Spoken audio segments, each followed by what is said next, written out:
What is the largest country in the world? Well, today it's clear. Half a century ago, only the flag was different and the territories under its control was larger. But if we rewind exactly 100 years, in 1922, the largest country in the world was not Russia or even the USSR. Almost a quarter of the entire planet was ruled by London.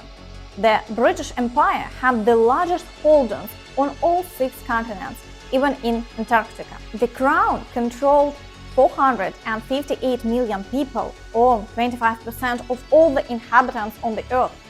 The British pound was the main global currency. The English language was the international means of communication. The first parliament appeared in England, and Industrial Revolution occurred. And the country was called the workshop of the world because it produced almost half of all industrial goods, textiles, iron, steel. So how did Great Britain achieve this primacy? And how did it lose it? Why did only solid islands remain from the vast territories over which, by the way, the sun never set? And most importantly, what is life like in Britain today after the empire died? In 1962, a former American Secretary of State made humiliating remarks about London. So he said that Britain had lost its empire and failed to find a new role in the world. And he was right, because by early 1960s, London no longer governed a quarter of the world. Pieces such as India, Malaysia and Nigeria were breaking away from the empire. In 1956, the British failed to regain control of the Suez Canal from Egypt.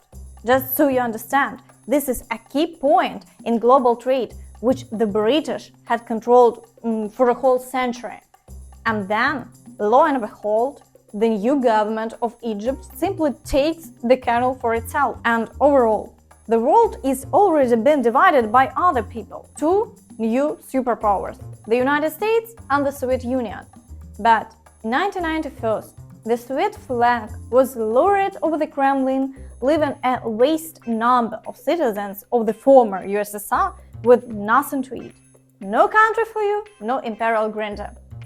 But let's return to the British Empire. Nominal, it will end similarly. In 1997, the British crown lowered in Hong Kong and replaced by the Chinese, the symbol of the new superpower of the new 21st century. So why am I comparing the fate of the USSR and the British? Well, because their example shows that any empire is by no means a cheap pleasure. It's like a huge factory or a network of stores. So to make them work and bring you big profits, you need the same big money for their maintenance and development. And to prevent someone from taking away this big business from you, you need to guard it well. So behind every empire lies economic and military power. And every time an empire collapses, it's simply because there is no longer enough money to pay for military expenses. And to pay for them, you need precisely the cheap resources of those you use. Colonies, here is a question for you. How long do you think the shortest war in human history lasted? Only 38 minutes. So what does it look like? It's on the eastern coast of Africa, the island of Zanzibar, which at that time was controlled by the British Empire, just 7.5 kilometers from London. But there, the local sultan dies. His cousin organizes a coup, gathers several thousand soldiers, and wants to set the English far away and come under German control.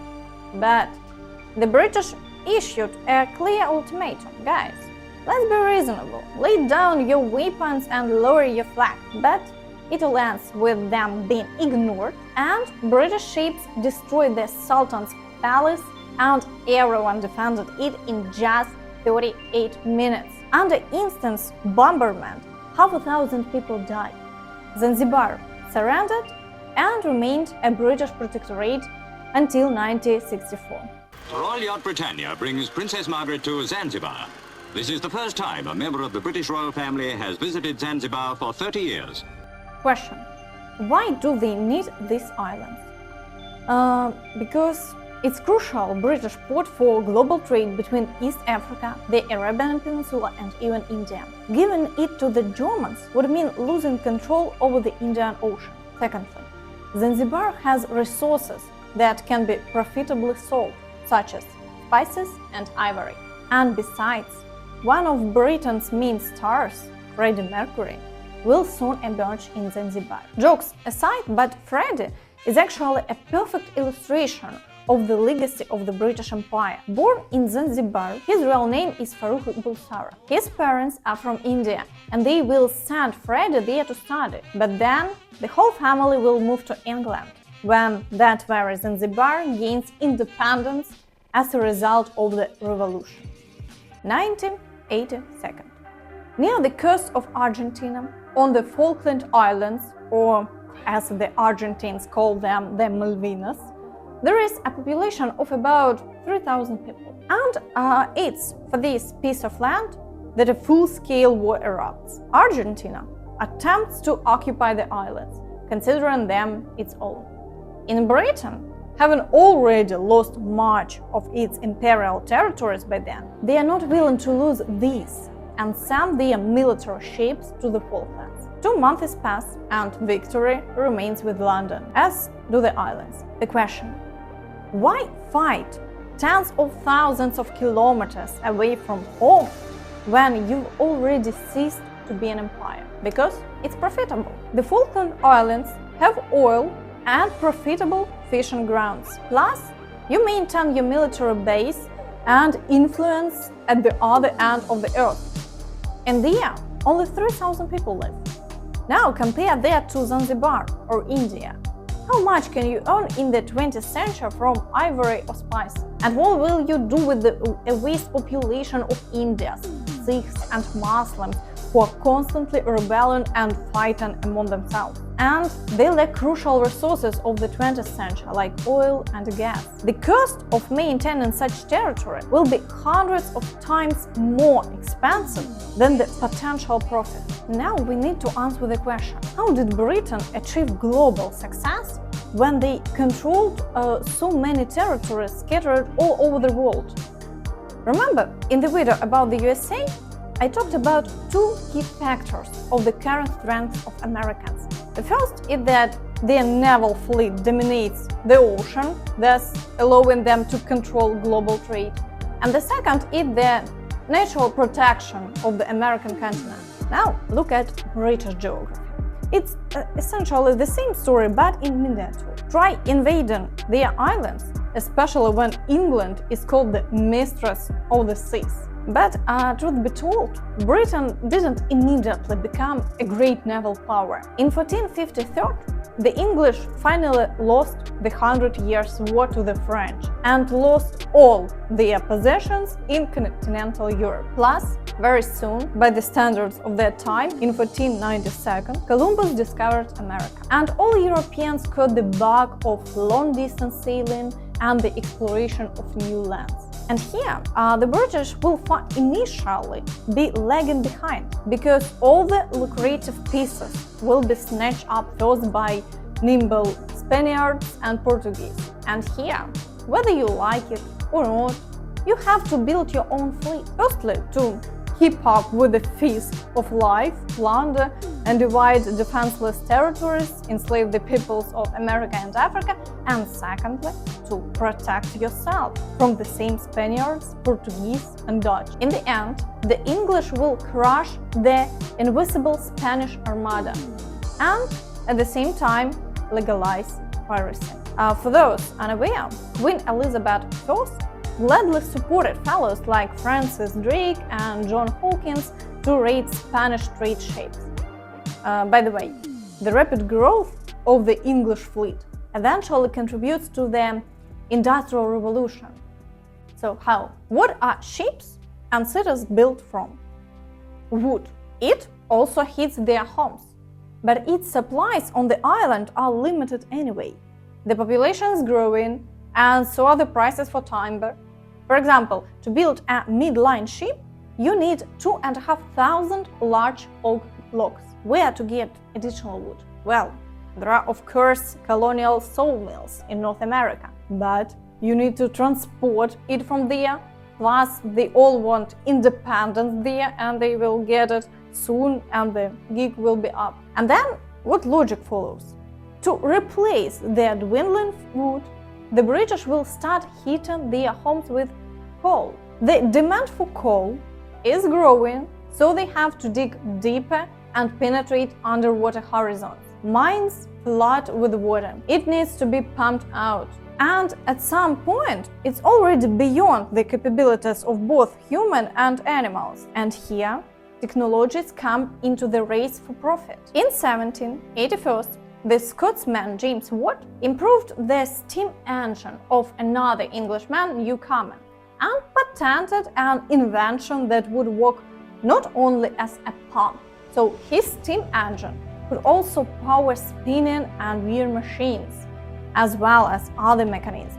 And as a result, the Industrial Revolution began in England. There was a boom in locomotives, steamships, factories and plants. Starting around 1820s, for a whole century ahead, London would become the capital of the world. It was the largest and wealthiest city in the planet. Its population would grow sevenfold during this time, and only after the First World War would New York and consequently the USA surpass it. So how would the Industrial Revolution help Britain in global dominance? So look, the steam engine was needed not only by textile factories. Large and efficient furnaces were created using it, from which the production of steel and iron grew geometrically. Other steam engines begin to process this metal in completely new ways. New types of weapons emerged. For example, at the end of the century, Britain, with Hiram Maxim, developed its famous Maxim machine gun. In fact, this was the precursor of all automatic weapons on the ground. And interestingly, Maxim's development didn't interest anyone in the United States. But in London, at that time, I remind you, the financial capital of the world, he found an investor. British banker Rothschild would come to the local park for demonstration shootings and agree to finance the production of the machine gun. And already in 1893, British colonial troops suppressed the uprising in South Africa with this new rapid-fire weapon. In an hour and a half, the machine gun shot 3,000 people. But how did Britain, with its main military and technological, financial power, fade into the background and the plain lines with two world wars? World War I. On one hand, British losses are much smaller than those of Germany, Russia, Austro-Hungary, or France. And as a result, by the way, London will retain its imperial structure and colonies. But if you look deeper, the war will cost Britain dearly about 20 billion pounds, which in today's money is approximately a trillion. And today, by the way, this is the annual budget of the country. But then, it's necessary to maintain not only the British Isles, but also all its colonies scattered around the world, and they begin to cost much more. Firstly, because all countries mobilize a huge number of people for the war. Consequently, expenses for armies and military bases skyrocket for everyone. Secondly, order collapsed. The rules of the game have changed, and those who were your allies, like Russia, are now your enemies. And in order to prevent the same communists from taking too much from your big business, you have to invest more money in your own defense. And I remind you, defending requires the largest territory in the world. Thirdly, rapid population growth is occurring all over the planet, which requires more food. New means of transportation appear. Airplanes, huge passageways, railways are built everywhere, and people start migrating more actively in search of a better life. The British Empire somehow manages to cope with this rapid growth. Meanwhile, it takes more and more money in debt, and then the Second World War will finally destroy the empire. Aviation plays a key role in this war, and German planes are already actively bombing London and destroying other English cities. About 60,000 civilians will perish. Plus, Britain will spend another £20 billion on this war. And this is the final shot in the corpse of the empire's economy. Under the Lend-lease agreement, London will transfer all its military bases in the Western Hemisphere to the Americans. And in fact, the USA gained control over the North Atlantic. This is the very main advantage of the British Empire. So it was called the Mistress of the Sea. And now there is a different mistress. And interesting facts for this sort. After the war, the number of divorces in England exceeded pre-war figures tenfold, and no less than 50,000 British women marry American servicemen during this time. So in general, it's clear who is now ahead of the entire planet instead of Britain. Well, of course, London still tries by inertia to appear as the leading world power. In 1952, Britain launched the world's first jet passenger plane, the Comet, conducts nuclear bomb tests. Under the guidance of Britain, a person conquers Everest for the first time. Eventually, the new Queen Elizabeth II actively tries to unite around herself the former colonies, now called not an empire but a Commonwealth of Nations. But today, the world has different leaders. London, though remaining the largest European city, the London Stock Exchange is not among the top 5 main trading points in the world. Ahead are Americans, Japanese, and now Chinese. And the same goes for innovation. Yes, new unicorn companies constantly emerge in the British capital. These are startups worth $1 billion plus, but America, China produce many more of them. Nevertheless, the influence of the British Empire is still felt today, both in England itself and throughout the world. So there is the same Commonwealth of Nations, a conditional union of countries, once led by the English Queen and now by King. It comprises 52 states, or 30% of the world's population, and everywhere they more or less speak English. That is, they experience the cultural influence of the British. And what is happening in England at the same time? In 2021, the Office for National Statistics published data that 37% of all Londoners, more than 1/3, were born outside the Great Britain. And look, for example, at the current Prime Minister. He is of Hindu origin.